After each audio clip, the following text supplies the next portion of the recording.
Now I'd like to turn it over to Jenny Cole Mossman, Technical Expert Lead with JBS International, to kick off the webinar. So thank you everybody for joining us for this series of webinars where we've been examining the multiple aspects of history, the impacts and the intervention for children and their families with substance use or misuse. We're very thankful to NACOA for the work that they provided for this series. Their tenacious history of lifting up the voice of children impacted by substance use and the resources that our grantees are using and countless others have used in service to children and families. If you haven't listened to the other webinars, I would encourage you to do so. There's a lot of good information about the impact of substance use and misuse on children, using the whole family treatment strategies for intervention. And then the last webinar was the use of educational support groups, including the Children's Program Kit and its update. So today they will be discussing engaging systems.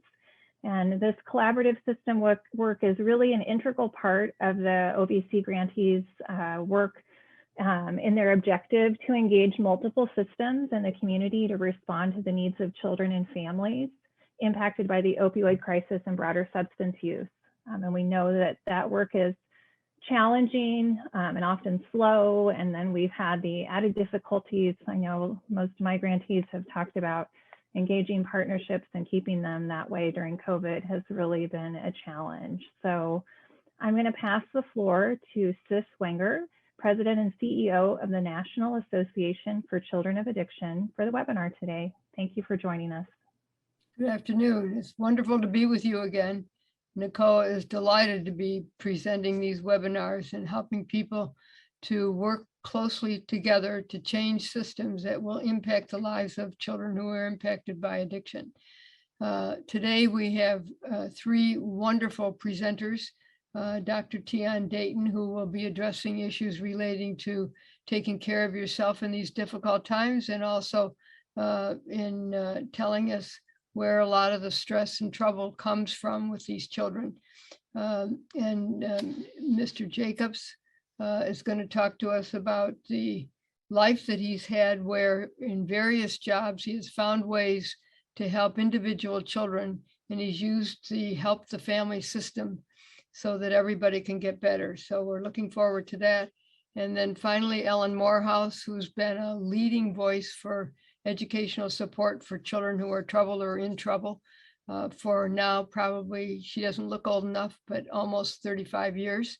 And she will be talking to you about transforming school systems and especially using the model for student assistance to make a difference in the lives of the people that Tian's going to talk about and Ed's going to talk about. And Ellen is going to introduce a discussion about student assistance. So for me, it's really a delight to see this three together and the transition from one to the next to put things in perspective for those of you who are still trying to figure out how to improve your contracts and your community, new community programs. Next slide, please. Next there, thank you. You know, if you were with us a couple of weeks ago, I said something about the importance of raising awareness. It is still important. Too many times when very important programs, well-meaning program designers will bring together a collaboration of people to make a plan to make a difference. But the one thing that often gets missed is understanding what is the real issue with the people you're trying to help. And so the first step in partnering, I believe, is that we let people know exactly what our understanding is of the problem, teaching them what is the pain and the suffering that we are trying to ameliorate in a level that it informs them and also causes them to create empathy for it. And once they've created empathy, there is a possibility that they could become concerned enough, not always, but that they could be invited to participate with other people who are concerned. And so I think we need to go back and remember when we're taking steps to develop something new and we're recruiting collaborators who are going to make a huge difference in the product that we produce, we need to remember these principles, how that moves from understanding first. And without that, it's very difficult to get effective empathy or genuine concern or effective action. Next slide, please. Next slide, please. What we're really trying to do, and what you all are trying to do in many cases, is to raise awareness enough to change policy and procedures. If we don't change policy and procedures in the key systems that are making decisions about children every single day in their respective jobs, if we don't change that, nothing will really change. The care will not be what is needed. And so once again, we start with, even though we were meeting with, I want to talk about two systems, actually, the primary care medical system and the faith community, because those are the two that I have examples of outcomes for you at the moment. So next slide, please. People who are in the faith system, who are in medicine, who are dealing with families and children who are in the schools, run into kids who are being thwarted because of the confusion at home, because they're disappointed mom didn't sign the permission slip and she can't go to the party. It's that kind of stuff the parents see, the clergy see, the doctors see. And traditionally, and even still in the majority of our country, people's reaction is how irresponsible, how unfair. They are extremely judgmental about the addict and feel sorry for the co-addicts, for the family members, but do not know how to truly help. And so once again, we tend to prejudge the person that we're trying to help. And if we do that, it's going to be a lot harder to help. So I think we need to make sure that education about what the it is clear, and the pain that it causes, and the fact that the addiction is one thing and the person is another thing, that they get separated for addressing them, is really important in our educational programs. Next slide, please. So we began trying to impact the pediatric world. And in that process, we brought together the presidents of all the family practice and adolescent and pediatric doctors organizations together. We brought their leaders together and said, this is what it's like for these children. 1 out of every 4 that's coming through your clients' offices every single day, and nobody says anything. How can we help?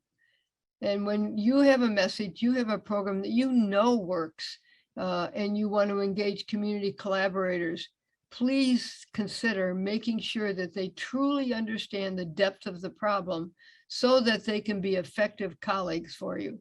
Next slide, please.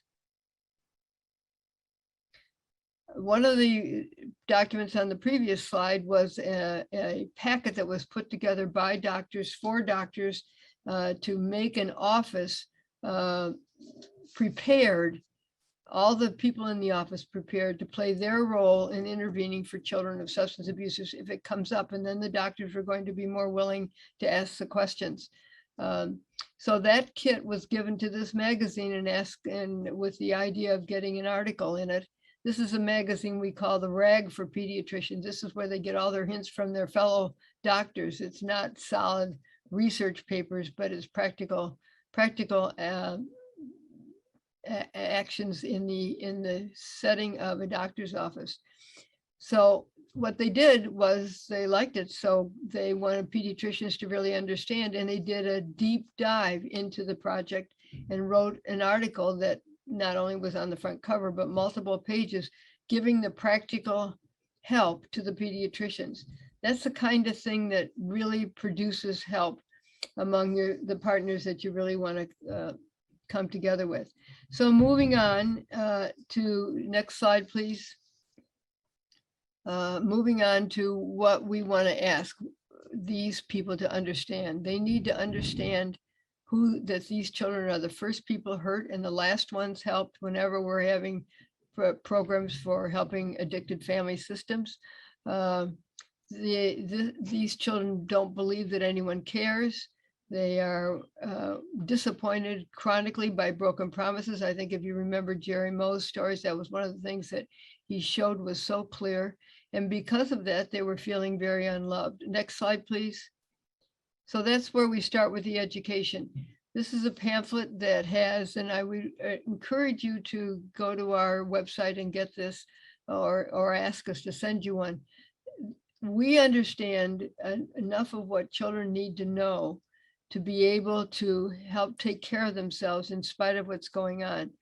And this pamphlet, if every child who lives with addiction in the family had this pamphlet and remembered all of these things, and also remembered that it's perfectly all right for them to find a safe person to talk to, we could really change. Next slide, please. We could really change the balance to move away from always looking at the negative and to look at the strengths and the protective factors, can move it into the positive. What we really want to have is happy, healing, resilient children. Next slide, please. In the faith community, we had a team of, we had several teams that met at different times. This was during the Bush administration, when there was a heavy emphasis on engaging the faith community to help people who were trying to support youngsters, have them help with us.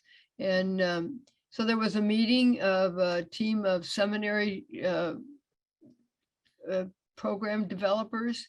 And then at the end of that meeting, they said, you know what?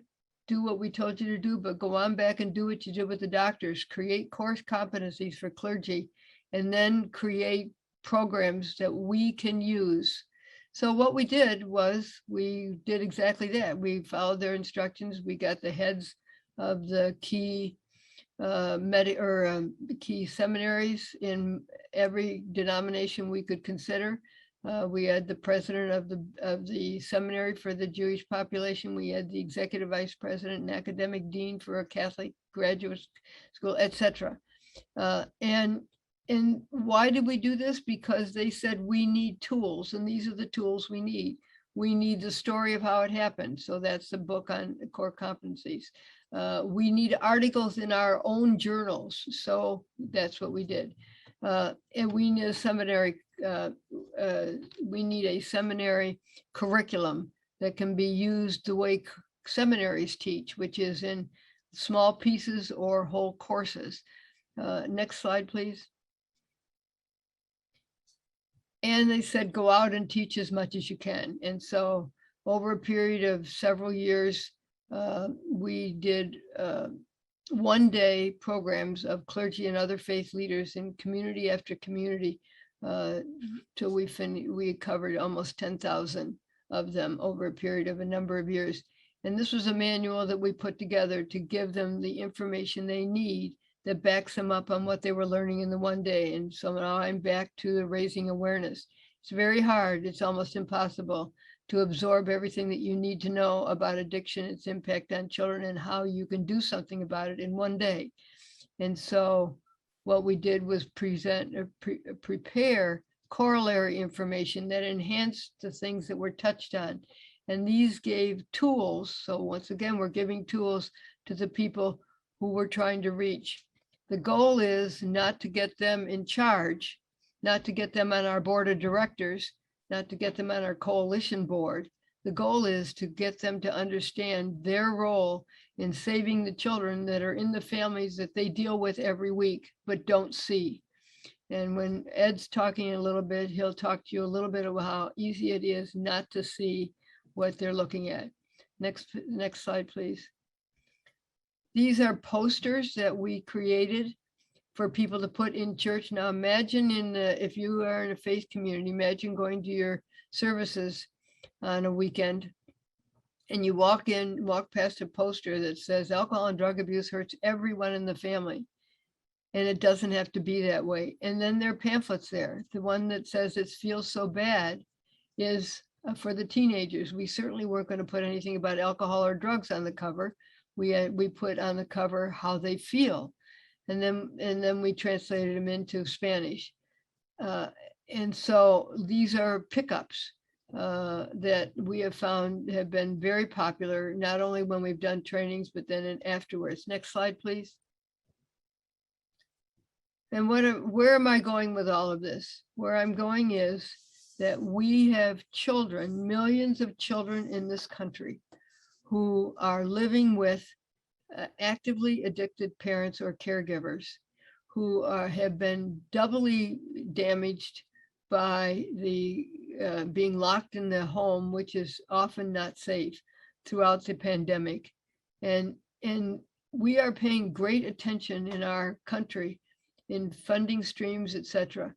We are paying great attention to helping the people who became further addicted deeper into their disease during the pandemic, helping them to get better.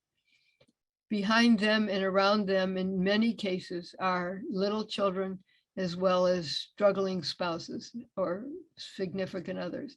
Nobody is mentioning them, and yet they are tomorrow's addicts if the statistics continue the way they have for generations, where if you've got it in the family and you don't do anything about it, it comes back in the next generation. But what comes with it is the trauma that it generated initially. So to have generation to generation transmission of the trauma and the disease, when intervening for this little girl is so simple, because she can basically come along for the ride and be helped in an age appropriate way for the pain and suffering that she's suffered. Next slide, please. Now I would like to introduce you to Dr. Tian Dayton. I want to tell you a little bit about her, first of all. We were talking the other day about how we both got into this field and about how sometimes people come into this field who are not touched with any damage, who've had a good growing up period, who have had a stable life and are making a stable lives for themselves as adults. And I was one of those lucky ones. I came from a big family and we did not have anything like this in our family. Now it showed up later on when we got older. Genetics seemed to show up that we hadn't known about the past, but nonetheless, I was working then, working in child welfare volunteer programs in Michigan, and one of the programs I got involved with was the juvenile delinquency. They were trying to determine what caused juvenile delinquency and who were the youngsters who landed in it. And I was sitting at a meeting where these reports were being poured out by volunteers who were working with one child who was in the juvenile justice system and needed some extra tender care. And at the end of the day, I suddenly thought, I've been hearing about alcohol in every one of these reports, every single one. And they were programs that were designed by psychologists and social workers active in the field of prevention and also in the field of addiction. And yet they designed a program that didn't even ask the question, what's going on with the drinking in the family? So when nearly 100% of the kids were in troubled families where there was a lot of activity, a lot of violence and a lot of drinking, and they landed in the juvenile justice system, what should happen to them? Should they be what? Sent to prison? Should they be what? Given a volunteer to help them be nice? They need to find out who they are and what they are. But that got me into this program because I think, and I will keep going back to raising awareness, I think if we understand what we're looking at when we're looking at it, we can really change the next generation. So that's how I got into it. Tian, how did you get into this field? I'm a child of an alcoholic. And that says it all. That Yeah. says it all. So I'm going to turn it over to you. So I am Tian, and I'm a child of an alcoholic, and that's how I got into this field. I really came here to heal myself. I came to learn about what happened to my family. I came because I wanted to make sense of my past, even though we didn't have the words we have today to understand trauma and post-traumatic stress. Once I did understand, we didn't even have the word adult children of alcoholics. We didn't even have children of alcoholics. We were thought to not exist. The wisdom of the day when I was a child was that get the addict sober, and the rest of the family will get better automatically. And that did not happen. I remember sitting on my porch when my father returned from Hazelden in 8th grade, and he said, "This is my drink from now on." It was a glass of water. And I looked around at my family, and even at that time, I thought, he cannot get sober when we're all so angry. You know, I just felt I felt our disease, but our disease was at that point unnamed. And I have spent my life getting to know what my disease is. And I married, as many of us do, a child of an alcoholic. So when we got together and we started having the same fight that I remember having in my living room, or the reverse of what he had in his living room where nothing was spoken, I looked at him and said, you know, something is wrong with us, but I don't know what it is. And I remember opening Vern Johnson's book, I'll Quit Tomorrow, and reading it and realizing that there was no such thing as there was a problem for family members. But I saw the description of a dry drunk, and I thought that's how we act. We have no alcohol. We were at the time, you know, sober as judges, healthy, uh, leading very healthy lives. But still we had this thing living inside of us that we'd learned in our homes. So I want to tell you about how this looks for a child and what's happening inside of them that causes the kind of damage that becomes post-traumatic stress disorder. And if children of alcoholics aren't tomorrow's addicts, they are tomorrow's something. They fall in the penal system. They become addicted to drugs and alcohol, food, sex, work, or they project their pain onto their family members. And this is how that works. When we're children, we are, I don't want to say victims of our size, but we are small, our parents are big, right? We have child think, we make sense of what's around us based on the developmental level of that we're capable of making sense of things. Children tend to be egocentric. So if their parent is drunk, which they don't know, they just know their parent is acting very moody and telling them that they're a problem. And if they would get out of the house, life would be better, or if they would shut up. So when their parent is telling them, they believe it. The child believes that and says, okay, this must be my fault. Obviously, my parent would not act this way. If I weren't doing something really bad, I must be really bad. So it sinks into the child's mind, body, and what we do as children to protect ourselves. Remember, we can't flee. Where would we go? You know, in our footy pajamas with our teddy bear. We don't have money. The parents have money. We can't fight. We are small and they are big. We would lose. So we freeze. We dissociate. We withdraw on the inside. We lose a connection with something deep inside of us because we shut down our feelings because they hurt too much to feel. We shut them down. We dissociate from them. So we are there in body, but not in mind. We disconnect. And then we learn how to be present without really being present. Now, if you think I just described kids who have trouble learning and that kind of thing, I did. We learn how to be present in body, but not present in mind and spirit.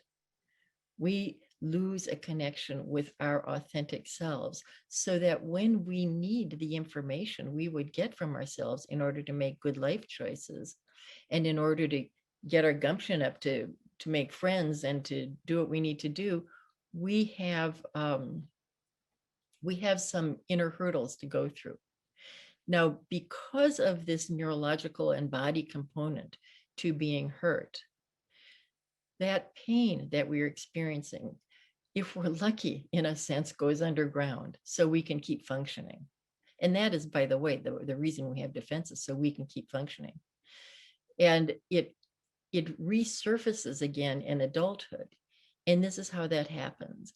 Just as a soldier who hears a car backfiring will read unconsciously that backfiring sound as gunfire, and they will go for safety. Our gunfire is relationships. We learn to hide because the people we were dependent upon, the people we needed, the people we loved, were the ones hurting us. So that for the child of an addict is a double whammy. Not only are we being hurt, but the people we would normally go to make sense of the situation and to get comfort from are the ones hurting us. That pain has to go underground, and it resurfaces when we again feel dependent, needy, and attached in our adult relationships, namely when we partner and when we parent. Now, the kids who have been trapped in a home, what I'm describing to you about the child of an alcoholic is a child who feels trapped, who has lost access to outside support, who is at the short end of a power imbalance. And COVID has recreated that trap. And those children have lost the ability to do the thing that helps them the most, which is locomote themselves outside of their house and join the world, get involved in normal life, see something different, find people they can rely on. A lot of ACAs, like myself, loved school because it's so predictable, and I knew how to succeed in school. It's hard to know how to succeed with a parent who is drunk and their mood's changing all the time, or the other parent, the co-parent, who is stressed out and seeing you as one more stress. It's much easier to learn to succeed when you walk out the door. So what these kids need is what I needed, and what these kids need is normal. We need to find normal. I personally don't think we have to have all professional help. A lot of the people who helped me were community people, the kind man at church who said, come on and join the church choir. I can still sing the Greek liturgy in Greek word for word, because it was a place to go where someone wanted me, where someone said, come. And not only did he say that, he got me there. Now, we never talked about my being from an alcoholic home. He said, do you need a ride to choir? So we need, as kids, people who know what's going on and are willing to extend a hand. I got rides from my uncle to church. I changed schools so that I could I could meet kids in the neighborhood and use my bike to get places in the city bus. I knew at my private school, I wouldn't have anybody getting me around anymore.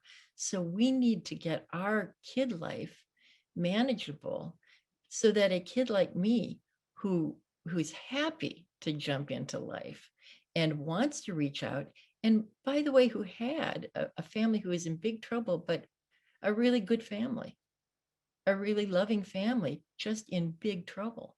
But I had the love inside of me, and I had the spirit inside of me, but I needed somebody to pick me up and take me somewhere. I needed a bike left in our bike house so I could pedal my way to friends' houses.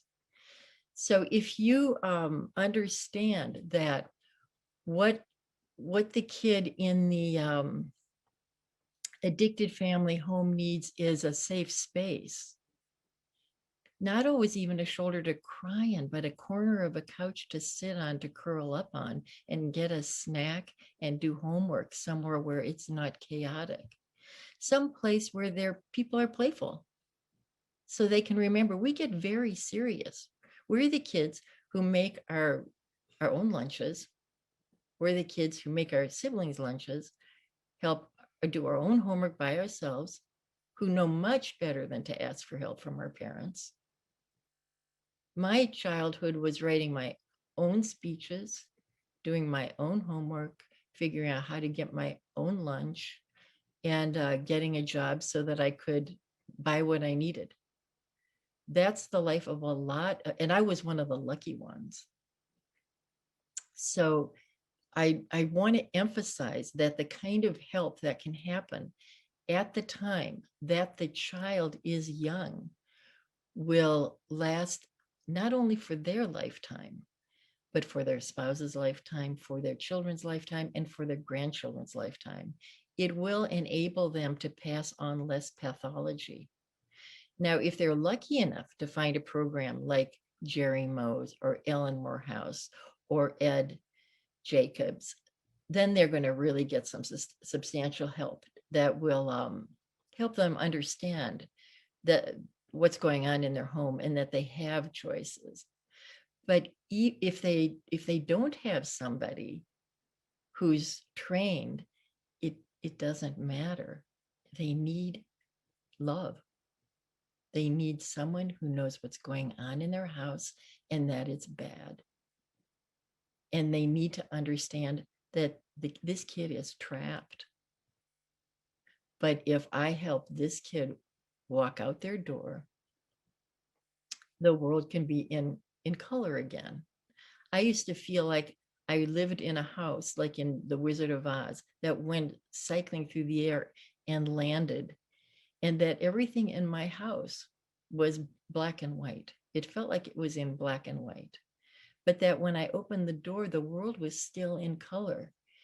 And I wanted to get out into that world. And these kids want to get out into that world. One thing I did know as a kid, I went to my mother joined Al-Anon, and she got me to go to an Alateen meeting. And I didn't like it that much. But one thing I remember very well was somebody turning to me and saying, "So what are your problems?" They all were talking about problems. And I remember saying, I don't see them as problems. I see them as stepping stones to a better me, a better life.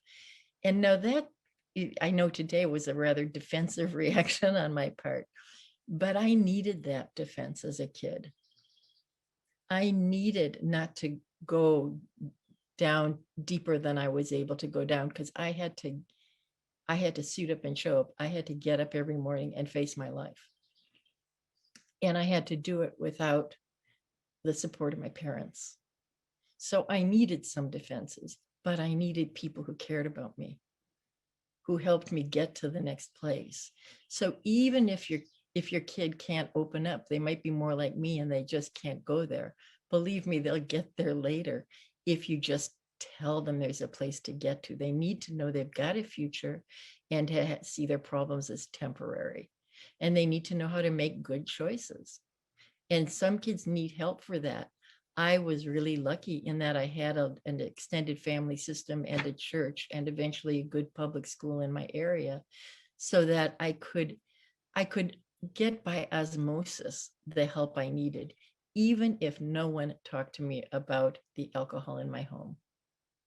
And believe me, in the 1950s, they didn't.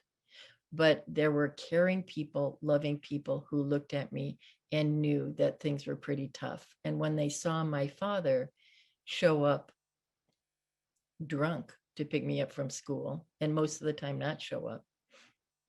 In fact, when they saw no parents show up for things, they knew something was up.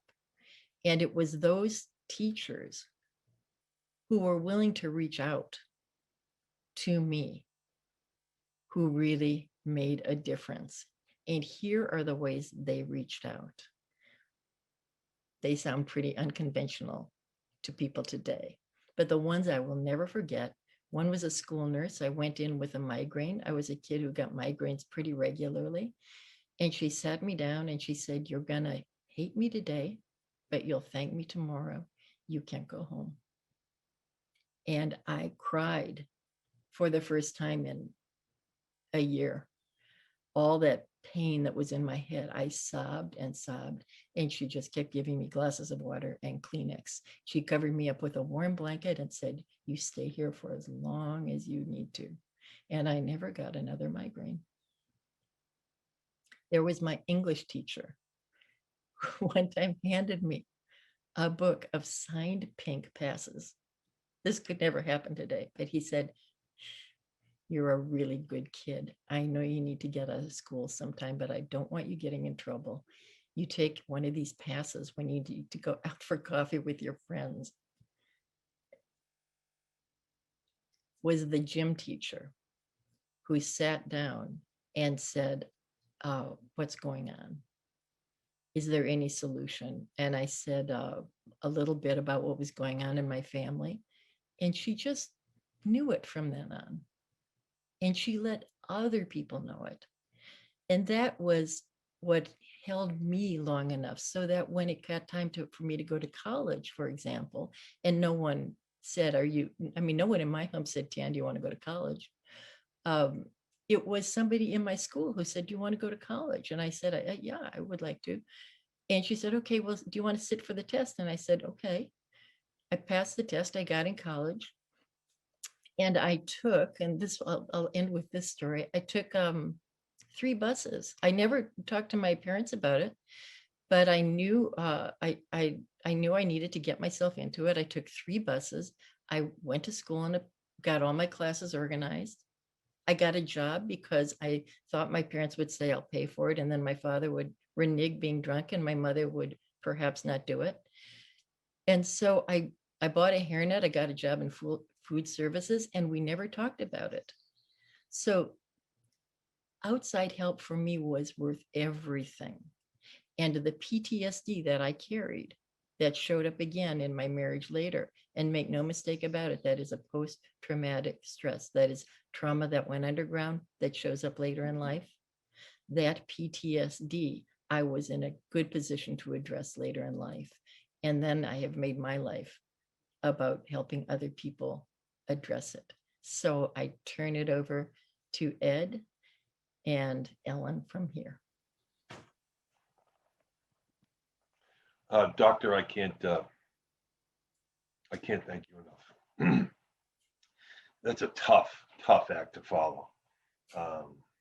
And as the Greeks say, axios, yeah, you are worthy, huh? You know, right? Axios. Yeah. Anyway, so my name is Ed Jacobs. I've been working for the Plymouth County District Attorney's Office for about 22 years. And before that, I was a probation officer for about 15, and I spent about 7 or 8 years running a detention center for Massachusetts Department of Youth Services. So I want to begin by, first of all, thanking CIS and NADCOA and for this opportunity. I want to thank JBS International, but I particularly want to give a shout out, if it's all right, to Eldrina Williams, who we have an OVC grant, and she's our technical assistance provider.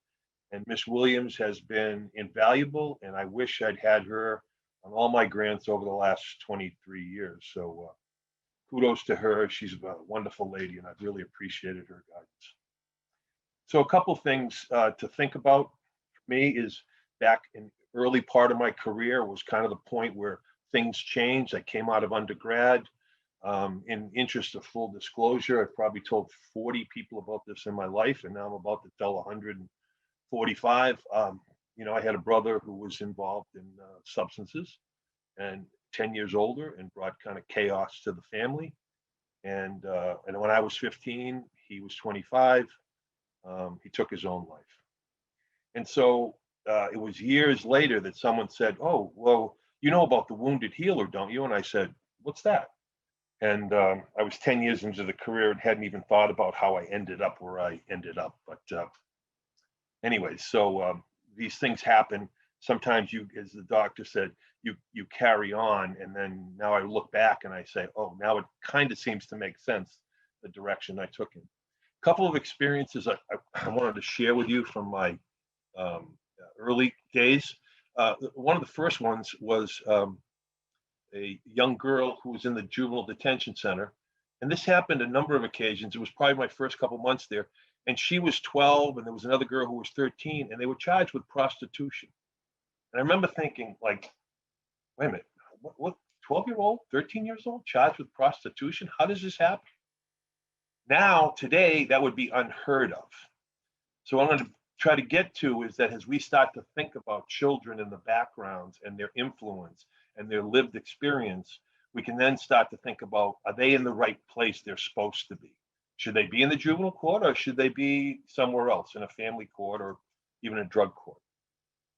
The other case was when I finally got to probation. We had a case where a young man, and then I was and a year later I went over to the DA's office with a young man who was charged with fire setting.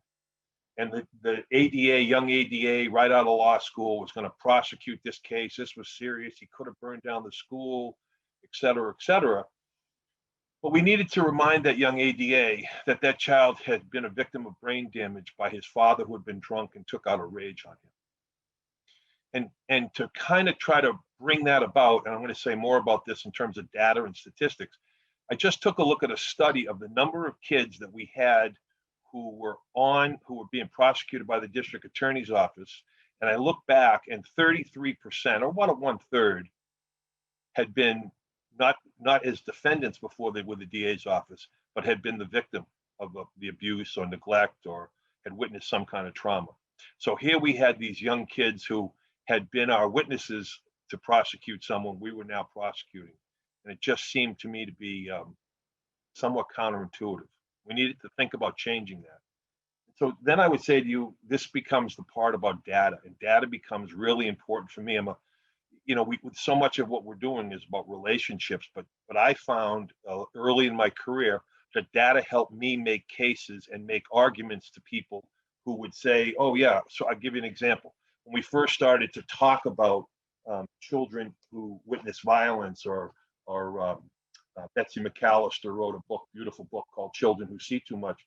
When we first started to bring the attention that 20 years ago to the community, we had a number of freestanding mental health clinics that said, well, in the city of 100,000, well, we do that already. We already cover those kids. I said, oh, great. There's 17,000 kids in the school system. And they said, yeah, well, we have 2 or 3 groups we run. And I said, well, how many kids do you have in each group? And they said, well, 6 to 8. And it became really important for us to understand that there was far more kids that were missing, so many more.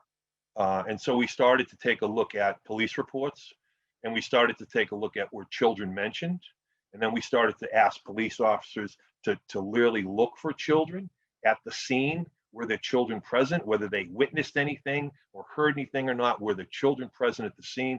The first year of a city of 100,000, we had 800 incidences of children witnessing some kind of a violent event where someone was either taken to the hospital or charged. Did a little training with the police officers. I say a little, we covered most of the department, 180 officers. The next year was 1,400. Now this is a lot of kids who are school aged, given a city of the largest number of school aged children in Massachusetts, Brockton, Mass. That's a significant number of kids. And those are only the ones we knew about. So that became something that we needed to let the community know. So I very much appreciate what Sis said about raising people's awareness. I think some people think, well, that happens over there on that side of town. It doesn't happen here. And quite frankly, the numbers were compelling, and we made sure that people knew them. We even got to the point where we made maps and we said, okay, here's where overdoses happen. Here's where violent events happen, domestic violence. Here's where shootings happen. Here's where gang activity happens. And oh, by the way, of the kids who live in your community, here are your schools. And by the way, of the kids who go to the juvenile court over the last 3 years, here's where they lived. And no surprise, they lived in that same scatter in regards to where those events were taking place. We wanted to take a real hard look at in what was going on with kids and how do we use a whole community approach. Prior to this, it had been, well, probation will handle them and we'll hold those kids accountable, and maybe the school will know, maybe they won't know. It was haphazard at best. And when we started to ask questions like, hey, where's the master plan? How are we going to address crime in this city, juvenile crime in particular, and victimization? Because that's something that people forget about the DA's office. They think that mainly what we do is just prosecute people, but that's so not true. 2/3 of what we're doing is trying to see and tend to the needs of victims. Over the last 15, 20 years, at least our office, and thank God I've had a couple of great district attorneys who have said, we need to get on the front end of this. We can put people in jail and on probation and parole all we want, but if we don't get on the front end, we have missed the boat. The unique thing about a district attorney's office is we're at that kind of precipice and intercept where you can really make some difference about, is this a case that should be prosecuted? Is this a case that shouldn't be? And et cetera, et cetera. So we started to raise that awareness with our ADAs, saying, is this charge is this child overcharged? What should really happen in the best interest? We began to have community meetings, kind of sharing information as best we could within confidentiality. If there was this kind of case, what would one do? We wanted to make this clear, though, and I'll make this clear to you, that we weren't excusing bad behavior. We were seeking to understand it, A, for that particular child, but B, also for children coming down the pike. There was a great study done by it's an OJJDP study, Oppenheimer, I think it's called the 8% Solution, down in Orange County. And what they looked at was the number of kids who came before the juvenile court. 72% came one and done to the court. There was about 20% who came 2 or 3 times over 18 months. And if I remember the study, there was that 8% who came 6, 8, 10 times over the course of 18 months. And when one looked at that 8%, what they also saw was those were the kids who were creating 40 to 50 and sometimes 60% of the crime in the community. But the beautiful part of that study was, what did the 8% kids look like when they were 5 and 6 and 7 years old? And what were their lived experience? And no surprise to anybody here, but quite frankly, they had all the aces you could want. Go to one of my slides, please. Next slide, if you would, please. Sorry to have my face up there so long. I have this, my apologies. I have this because this is, again, from the CDC. This is part of the ACEs study, Felito and Ander, and you can see that they've added to in the bottom the social conditions, local context. A good example of that for local context is our part of Massachusetts, southeastern Massachusetts, has every bit of the opioid overdose rate as West Virginia and Southern Ohio, not to pick on them, but some of the highest in the country. And of course, that bottom piece is that generational embodiment, historical trauma, and we see that in the African American community, Latinx community, et cetera. And so this was one that we said, whatever we're doing, if we're not addressing ACEs, then we're not really serious about it. If we're handing out balloons and having hot dogs and tell people to just, help kids and just say no to drugs, that's just fluff.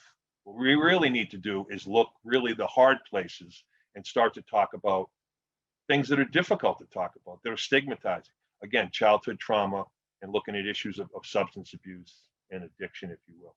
Next slide, please. So just a couple of things. We have the Plymouth County Task Force, and the DA was brilliant enough to bring the sheriff in, but also brilliant enough to bring in educators, so colleges and schools in the community, bring in the medical community, bring in all the coalitions that we had in the community. And now we had a place to kind of, as a clearinghouse, to start sharing information. Later in my career, I just met the folks from the Family Center, maybe in the last 4 or 5 years at the United Way, and they are just amazing people. They do grassroots work with the community, both the minority community and the first generation, and also as a gateway community, bringing people in who have come in from other countries, et cetera. And then PCO is one of the ones that was initiated by our police department, a number of police departments that got all 27 departments in Plymouth County to do the following. They were going to share information about who had overdosed with the hospitals, got past HIPAA because they did it the right way, had MOUs. And so if one person, Eddie Jacobs, overdoses in Plymouth, but he's from Brockton, Brockton is going to know about it by the Plymouth PD. And then when I go to the hospital is then going to determine, did I accept treatment or did I sign myself out AMA? If I accepted treatment, then they're going to put into the database, no follow-up requested. If I said, no, I want out of here, then they're going to say follow-up requested. And what's going to happen is a plainclothes officer, but somebody who's with a certified recovery coach, someone in long-term recovery, is going to go to the house. And so they've made close to 3,000 visits and probably placed close to 1,000 people in treatment. It's an amazing thing. If you told me that 5, 6, 7 years ago, a police officer is going to be driving someone to treatment and looking, and buying them lunch on the way or breakfast on the way. And then we had the Family Center come in, and that they could address the issue with the family. Again, things like we had a lot of grandparents raising grandkids. And so that's a piece that was part of that. But that PCO became instrumental for us because it kept telling us about the number of opioid overdoses, and it also had somebody at the house where we could see what was going on and offer some services. Next slide, please. So this is just the number of deaths. I'll tell you, in 2013, we had 42 overdose deaths by our state police department gets called because it's an unattended death. The following year, 2014, we had 80. And the following year after that, so 2 years later, we had 142. And so that's in 2 years, we tripled. Suffice to say, what you can see here is that the vast majority of these people die in their home. And what I'll also tell you is that 70% of those people are between the ages of 20 and 39. I would call that prime time parent time. So we're losing a lot of kids. We had 1,800 overdoses, but lost 142 people. Well over 70% of them were parents. Next slide, please. Handle with Care is something that is famous from Miss Andrea Darr down in West Virginia, but we're proud to say that we were had something to do with that. We brought that down there. We were working with the Trauma and Learning Policy Initiative out of Harvard Law School. They wrote a book called Helping Traumatized Children Learn. There was a part in there that we were implementing called the Red Envelope. We went down to West Virginia, did some work with them. Miss Starr called back and said, we want to call this Handle with Care. What do you think? And we were like, absolutely great idea. And she has taken it to be nationwide. So much respect for the work that they do. And it's really been helpful because now we have teachers. And lastly, I'll tell you this, we looked at 3 schools that we had done training on early. We probably should do it again. But in those 3 schools that had training pre and post, 73% fewer suspendable offenses and 48% fewer office referrals. So when I look at it, when I talk to a superintendent or principal, we talk about Handle with Care and the police chief, those are results that they want. Next slide, please. A DEC initiative, I think I mentioned that, so I'll go past. Next slide, please. And then these are just some of the things that we do. So just lastly, I'm going to end on this. What we try to do is what Sis was talking about. We want to raise awareness for the community. We need to get their attention, and we're going to do it with whatever way we can. Data, data, data. We're going to hit them over the head with it. We want to implement some things. You can see some of the things we did here. And then the second piece is we want to implement some things to kind of get the ball rolling, prime the pump, if you will. And lastly, we want to try to see if we can't change policy. So changing policy is that we have police departments talking to schools about children and what has happened the night before. I think that's my last slide. Can I go to the next slide? Okay, and then one more is, again, we're helping police officers. A lot of them said we go to the scene, we see kids. I'm not a social worker. What do? We could have that argument about them being a social worker, but that's for another day. What we want to do is, and the last slide is, if you would please, this is tactical breathing. Some of you may know it, box breathing, et cetera. We train officers to go into homes, and when they see a child who's having some difficulty, teach them this. Well, a couple things happen. You're giving them a skill set, and you're leaving something with them, and they see you as a caring adult in their life. And again, as the doctor says, that caring adult doesn't have to be long-term, can be at that moment of buffering and trying to say, I want to help you. I know you're under difficulty. I appreciate all you do. I appreciate all the work everyone does. I'm going to now turn it over to Miss Morehouse, and I'm going to ask her to follow me. Thank you very much for your patience and attention. Thank you so much, Ed. That was really helpful, and it's just amazing the work that you're doing. I also want to thank Tian for a wonderful presentation, and Sis for providing awareness, and also to NACOA and to the Office of Victims of Crime for sponsoring this. So just a little bit of background. I'm a licensed clinical social worker, and my background was in children's and adolescent mental health. And I was working at an outpatient addiction treatment center. And I was referred a young person, let's say he was 8 years old. And I thought things were going really well. My job was to help him with coping strategies as a result of his father's addiction and his father's previous incarceration. And I thought I had a great relationship with this little boy. And after about a few weeks, I got a call from the person who made the referral. And the person said, Tim isn't coming to see you anymore because he really doesn't like you and he doesn't think it's helpful. And I was devastated. I was like, oh my goodness, what did I say? What did I do? How did I misread this situation? Also, Tim had been referred to get some support from a school social worker in his school. And I called the school social worker just to say that I wasn't working with Tim anymore and explained, what I had heard. And she called Tim in and said, I heard from Mrs. Morehouse and I heard that that you're not going to see her anymore. And Tim said, yeah, and he seemed kind of sad. And the social worker said, how come you're not seeing her anymore? And he said, well, I told my mom I didn't want to see her anymore and I didn't like her because I didn't want my mom to have to drive drunk to the clinic where she was working. And I tell you that story because many times we don't realize that when we work with children in settings where parents have to bring them for appointments, we forget that that parent might be driving under the influence of a substance, and a child might be so afraid of a car crash that they may actually say that they don't want help rather than taking the risk of having that parent be arrested and possibly leaving them being hurt or die, or them being hurt or die. So the point of my presentation today is to talk about some of the advantages of school-based services. And I'm going to share with you some of the advantages and also some specific strategies that can be used and also some program models. So if we could just go to the next slide, please. And actually, could you do the slide after that? I'm going to switch the order. Thank you. So this is a slide about the advantages of school-based programs and services.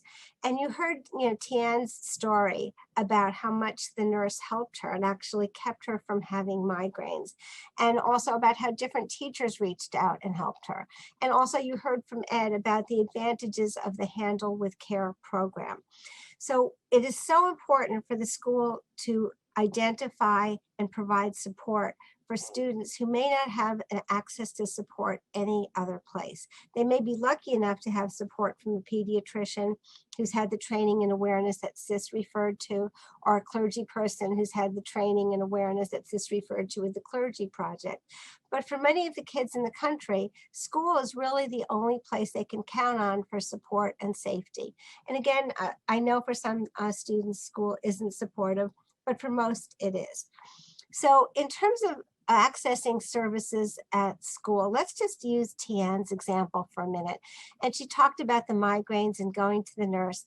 Can you imagine if the nurse was able not only to provide the support, but then to also give Tian information about how she could handle some of the situations she was encountering on a daily basis. So just for example, if someone in Tian's school could have said to her, or students like her, I know how frustrating it is and how stressful it is when your father or mother are drunk and screaming at you for something you didn't do. And in fact, you did it. How do you talk back to them without getting punished and losing your cell phone? So giving kids the skills to survive and thrive in their family is really critical. Also, school-based services can reduce the stigma because they're not walking into a program that says counseling center or addiction treatment center or the Center for Victims of Crime. It's a school, and all kids pretty much go to school. And most kids are comfortable in the school setting. Also in a school, there are many more eyes on the child. Many students, especially when they get to middle school and high school, they have 8 different teachers or contacts with 8 different adults every day. And those people all get to see that student at different times and provide really valuable feedback regarding their mood and their behavior. And also, most schools have a whole team of helping people in addition to the teachers. So some schools have full-time nurses, some have school resource officers, many have school psychologists or school social workers. And also there's security in the school, which means that a parent is less likely to walk into a school and be inappropriate or violent than they might in a community-based setting. And I'll talk more about that in just a few minutes. So let's go back to one of the things that Sis talked about, the importance of raising awareness. How do you do that in a school? So a perfect example, and this costs no money, and every one of you could do this in the school that's in the communities you're serving. You could print out 12 pictures of famous children of parents who had an addiction issue. And what you do is you print out a headshot of those famous people, and you construct a wall in the most prominent place in the school called Celebrity Children of Addiction. And you have pictures, just for example, and I'm just going to give you some very quick examples. Let's say a headshot of Demi Lovato. Many young people know who Demi Lovato is. I hope most people on this webinar know who she is, but for those of you who don't, she is a very popular entertainer. She is well known for her addiction and for being in recovery right now. And you have a picture of Demi Lovato, and then right underneath you would have a quote that says, this is a quote from Demi Lovato. Her biological father was addicted to a substance, and she developed an addiction disorder herself. And she said, I always searched for what he found, referring to her father, in drugs and alcohol, because he chose those substances over our family. Or another headshot might be of Chief Justice Sonia Sotomayor. She's an Associate Justice of the Supreme Court. And here's a quote from her. I would watch my father as he got drunker and drunker, and just waiting for the moment where he could hardly walk, so he had to leave wherever we were. You become a watchful child. I listened very, very carefully to the world around me to pick up the signals of when trouble was coming. Not that I could stop it, but it made me observant. Or maybe you pick somebody like a Simone Biles. Simone Biles is an Olympic gymnast. She's won several gold medals, probably will win more in Japan next month. And here's something from her. Simone said, I wonder what my life would be like if none of this happened. I want to know why my mother did what she did. And Simone Biles, just so you know, was a foster child, and she was put in foster care with her 4 siblings due to her parents' drug and alcohol addiction. Her grandparents finally adopted her. So you pick different people, men and women, entertainers, sports figures, but ideally get 12 headshots and put quotes that they've stated.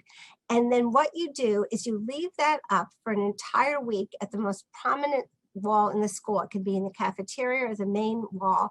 And a good time to do it, by the way, is in February during National Children of Addicted Parents Week. And that's always the week of Valentine's Day. And you put up that display, and almost everyone in the school will stop to see it. Why all of a sudden on the wall is a picture of Demi Lovato or a picture of Shia LaBeouf, or we could go on and on with famous athletes, and or a picture of Bill Clinton even, famous children of addicted parents, and they will stop and they will read those quotes. So what does this activity have to do with, a strategy to help kids? Well, it's really important, because if there are 1,000 students in that building, and we say that 1 out of every 4 is a child of an addicted parent, then 250 kids are getting to see the message that despite what's happening to you now, you too can live your dreams. You can grow up to be famous and successful yourself. But it also gives them the message, just like with Demi Lovato, that if you're not careful, you too can develop a problem with you can develop an addiction disorder. So what that wall does, it reduces shame. It gives young people hope. It lets them know that help is available. And you could put under that wall for more information, or to speak more about this, or to learn more about this topic, speak to, and then you can name somebody in the building who's trained on how to provide support and coping strategies for children of parents with an addictive disorder. This activity costs nothing. And unlike the 8 students in each of the support groups, I think that Ed was referring to, this way you get the 250 students in the school that are living with this right now. They all of a sudden know that this is something that our school talks about and help is available. And so it helps to reduce the shame, and it will many times spur students to self-refer, or for friends to refer their friends, because for the other 3/4 of the kids in the school that may not be living with a parent with an addictive disorder, they may have a best friend or a neighbor that could benefit from that help. Another practical strategy would be right before Thanksgiving. And if you think about it, right before Thanksgiving, let's say the Wednesday before or the Tuesday right before, a very common thing, instead of saying goodbye or have a good night, you'd say, happy holidays or have a great Thanksgiving. But for many families affected by addiction, it's not so happy to have Thanksgiving, and Christmas or any of the other holidays aren't so happy. So another thing that can happen is that signs can be put all around the schools, including in the stalls of the bathrooms in the school. And the signs can say things like, holidays are supposed to be happy, but for many students at our school and families, the holidays are going to be stressful. If you are worried about your holidays, here are the names of some people in the building who can be helpful. And again, that will stimulate self-referrals and peer referrals to helping people in the building. Okay, so I've talked about some of the advantages. I also just want to say that security is an important issue, because think about it.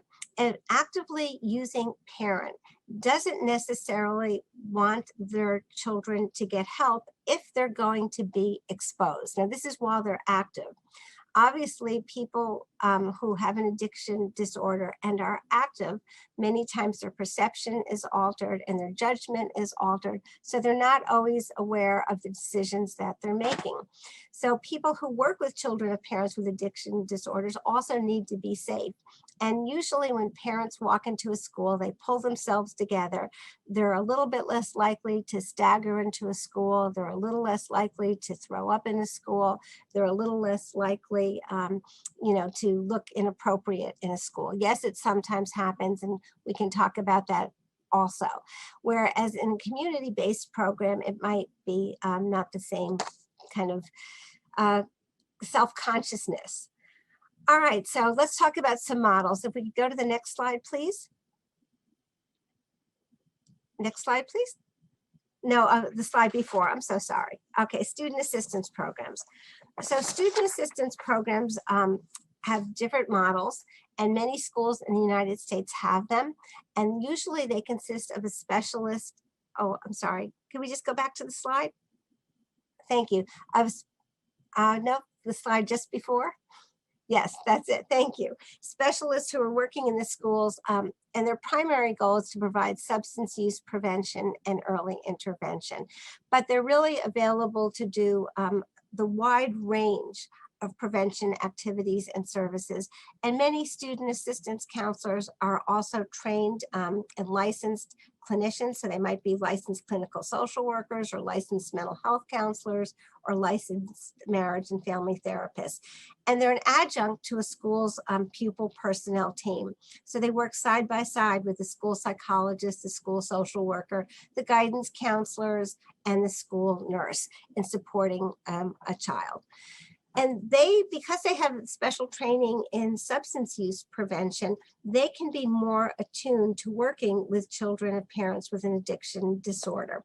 So just for example, when I talked earlier about what are some of the coping strategies students need, and I mentioned, for example, what do you do when your parent is yelling at you for something you didn't do? Well, there's several things that are involved in helping a child have the skills to deal with that situation. First of all, you have to know, why might that happen? Well, it might happen because a parent may have experienced a blackout, which is a memory loss. And certain people who have addiction disorders don't remember things that happened, and they may not have even seemed impaired. So just a quick story, an 8-year-old went fishing with his dad. The dad was drinking all day. He caught 3 fish, meaning the dad. They came home, and the boy and the dad cleaned the fish, and they put 2 of the fish in the freezer and 1 fish in the refrigerator. The little boy went out to play. About 2 hours later, the father started yelling out of the house, Johnny, come back in. We have to clean the fish now. And Johnny yelled back, Dad, we cleaned the fish. There's some in the refrigerator. And Dad said, you get in here right now and don't talk back to me. So John came in and he said, Dad, we cleaned the fish. And Dad got really angry. He said, when I tell you to do something, you do it. Now we have to clean the fish. Let's get the fish out of the refrigerator. So John went to get the fish, and of course the father saw that the fish was clean. Well, John's dad didn't remember cleaning the fish because he had experienced a blackout. John was angry at his dad for embarrassing him in front of his friends. John was upset because he was blaming John for something, in fact, that he had done correctly, which was clean the fish. But even scarier for John was like, how could a grown man not remember cleaning fish? Because your average child and teenager, and quite frankly, as a professional, I didn't even know about this until I had addiction training, experienced blackouts, and someone doesn't have to seem impaired. So the teenager who's learning how to talk to their parent when the parent is blaming them for something that in fact they did correctly needs to understand, A, that parent may not remember because they were in a blackout. Okay. B, they may be impaired right now and not even aware of what they're saying, or their judgment may be off. And then they need the skills on how to respond. And when teaching the adolescent skills, you have to understand the dynamics of communication, obviously, but also what's at stake for that adolescent. Because most adolescents would say, you don't know what you're talking about. I came in on time. You know, how would you even know you were dead drunk? And the next thing you know, the child's lost her cell phone. So, for example, what we would do is we'd help that adolescent understand, and I say we, professionals who might be student assistance counselors, first explain, look, your dad or your mom might have said this to you because they didn't even remember what was happening because they had a blackout, and then explain how blackouts work. And I'm not going to take the time to do that now. And now when they're yelling at you, they may be impaired, even if they don't seem it, okay, their judgment might be off because sometimes there is a delay from ingestion of a chemical and there's not always a smell depending on what drug they're using. Okay, so then you give the actual skills, and the skills that you would use are something like customer service. So it might go something like this: Mom, I hear you're really angry at me. And mom goes, you bet I'm angry at you because I'm sick and tired of you not coming in on time. And then the adolescent can say, well, look, I really try to come in time, you know, and I really try to do the things you want me to do. Well, you don't do a good enough job, you know, because last night you weren't in on time and it made me really angry. Step 3, the adolescent can say, I'll try harder next time. What's the mom going to say now? But the point is, the adolescent isn't saying she's sorry because there's nothing to be sorry for, because in fact she did come home on time, but she's not getting punished and she de-escalated the situation. So having somebody in a school who's trained is really important.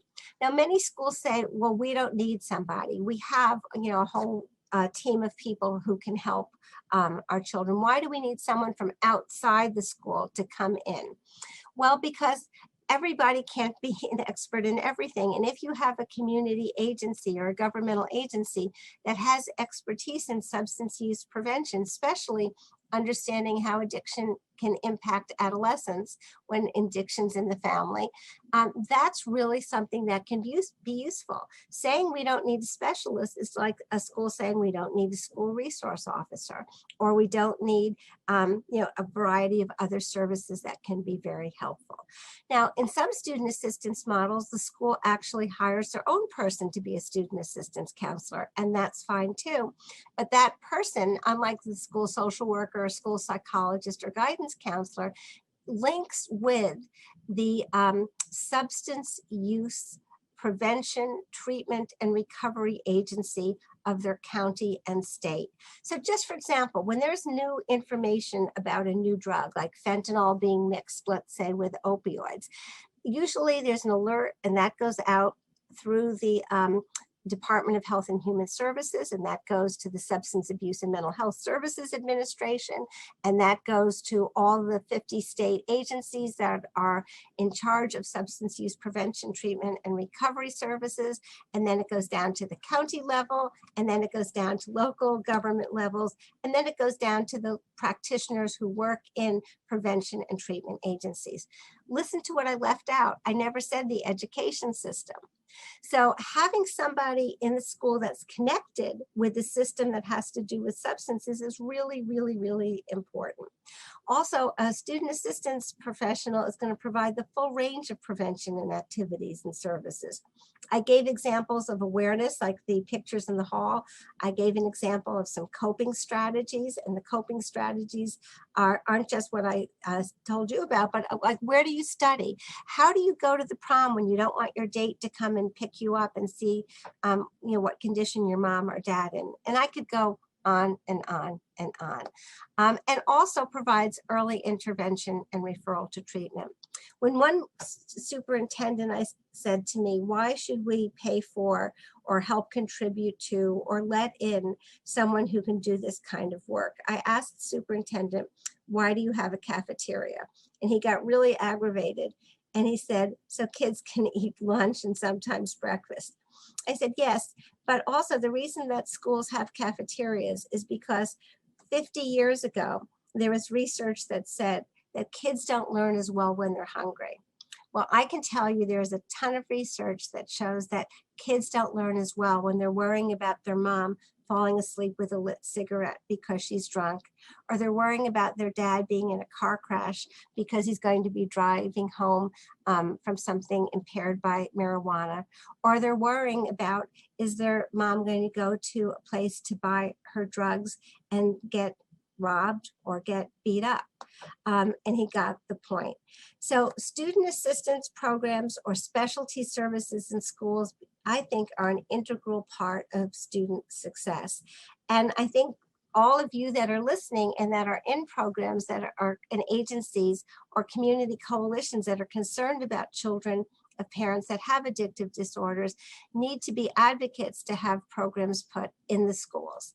Also, when you have a specialist in the school whose job is primarily substance use prevention and intervention, that also means that that person's job is to coordinate with community agencies, coalitions, and community groups.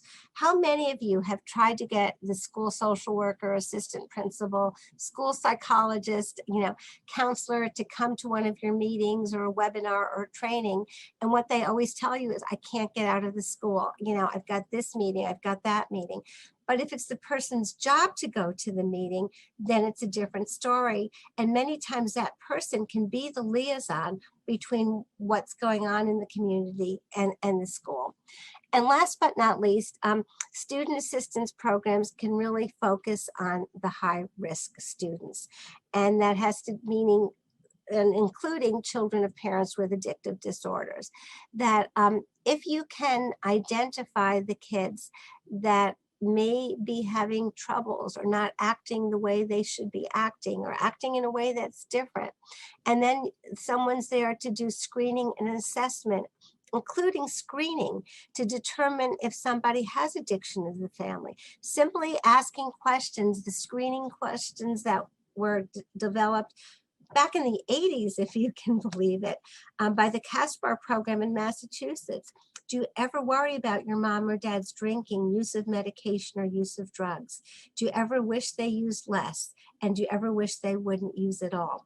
Those 3 screening questions are so reliable in identifying kids that are in this situation, but also providing short-term motivational counseling and certainly making referrals to agencies in the community that can offer more either support, counseling, or therapy, depending on what's needed. I could talk about this all day, but I'm happy to answer your questions. And thank you again for tuning into this webinar. Great, thank you all so much for your presentations. We do have a couple of questions.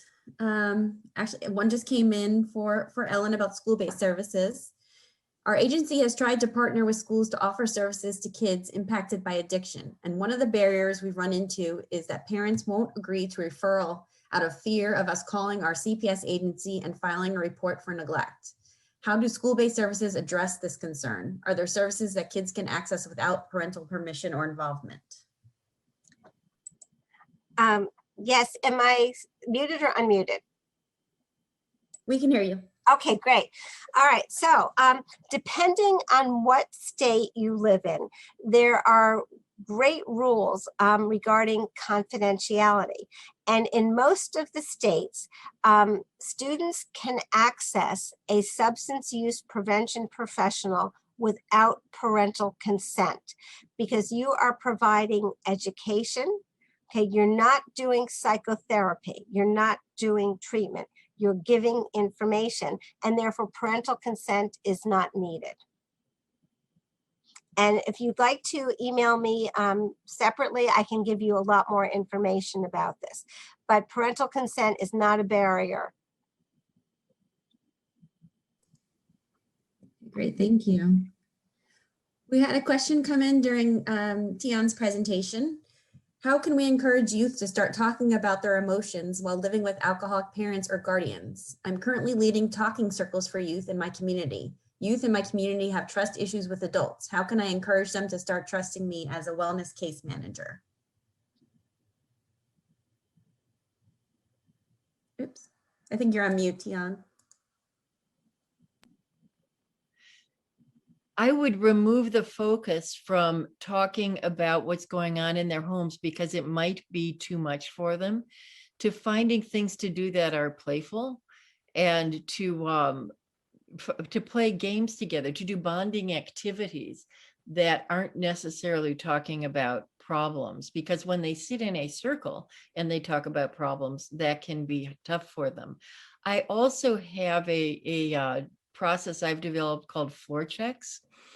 And if you go to my, if you email me, tian@tiandayton.com, I will send you some floor checks because I've designed them so that they are cards all over the floor. And rather than say, talk to the group, which can be threatening, you say something like, walk over to a feeling you're experiencing right now. And say a couple sentences about why you're doing that. So you're getting the group up and out of their chairs and you're getting them to say a sentence or two. And they don't even have to say the sentence. They can just listen as other people say them. And it starts to normalize feeling upset. So I've created a couple hundred floor checks because kids and adults in treatment need that in order to not feel on the spot. And they need to speak incrementally, just a little bit at a time, open up a little at a time. And then they need to listen to other people open up. And then they need to be able to shed that, to know they're going to shed it, and then ask a new question. So what feeling do you avoid feeling? And you make it almost game-like, and they can open up more easily. I'd like to just add one thing also, Tian, if it's okay. Sure. It also is helpful, especially if you have strict time limits for how many times you can see the student.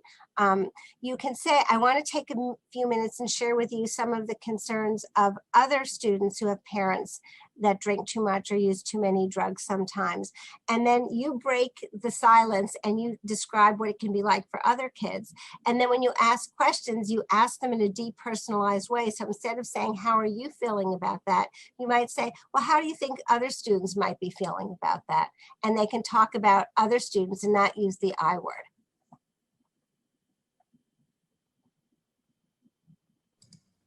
Thank you both. We did have a question come in during Ed's presentation about how to implement the services you were speaking of in rural areas, if you have any ideas or tips for that. Certainly more challenging because resources are spread out. My sense is, though, sometimes we think about conventional resources all the time, and what we need to think about sometimes is the non kind of thinking outside the box resources. So for instance, you need to kind of do a kind of an assessment of the community, who's doing what, where. I find in some cases, some communities, there are actually people who are not affiliated with the government, et cetera, but they're doing grassroots work, either out of churches or they're doing work out of, they have concerns for other kids. Maybe they've lost a son or a daughter and now they have their own little either initiative or foundation, if you will, et cetera.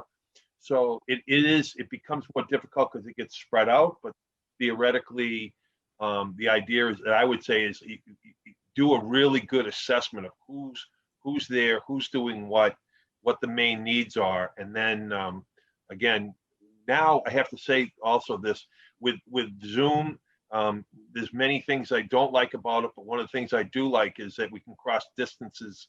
I have to travel 100 miles necessarily to see someone or get technical assistance or advice or have them seen. So the Zoom kind of has shortened things a little bit, but it's a tough question. But my sense is look for those non-traditional allies, those non-traditional stakeholders, as well as the obvious ones. Great, thank you. Thank you. We did have a question, Ellen, come in about that bulletin board you mentioned, and if there's anywhere that they could get resources related to that in terms of finding the celebrities and the quotes. Sure. I could send it to you, Beth, and they can, you can give it to them when you are sending people the link for the recording. Great. That'd be fantastic. Thank you. You're welcome. That's a great idea. And I don't see any other questions in the chat at this time. So thank you all so much for your presentations. Just a couple of reminders before we wrap up. Please complete the post-webinar survey that will be sent out following today's webinar and offer us any feedback to support future development efforts. The webinar recording along with the slides will be distributed via the OVC inbox in the coming weeks. And a reminder again about CEUs from the National Board of Certified Counselors and the Association for Addiction Professionals. And the email to send to request CEUs is ovc-tta@jbsinternational.com. And the final session of the NACOA webinar series will take place on Wednesday, July 14th from 1 to 2:30. And it's entitled Multi-Generational Addiction and the Children. So please look out for information about that. Thank you all so much and have a great rest of the week.